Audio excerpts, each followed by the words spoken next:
if you want to enhance your Spotify security by removing old devices from your account, follow these simple steps to ensure your account is secure and only accessible from devices you currently use.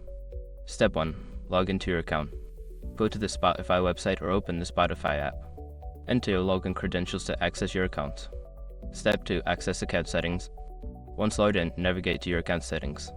This can usually be found by clicking on your profile picture or username in the top right corner. Step 3. Go to Security Settings. In the Account Settings menu, look for the Security or Privacy section. This is where you can manage devices and security features. Step 4. View Connected Devices.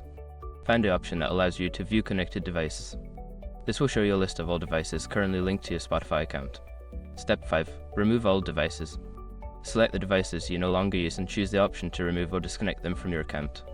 Confirm your choice if prompted. By following these steps, you can easily manage your Spotify security settings and remove any old devices that may no longer be in use. Regularly updating your security settings is a good practice to keep your account safe.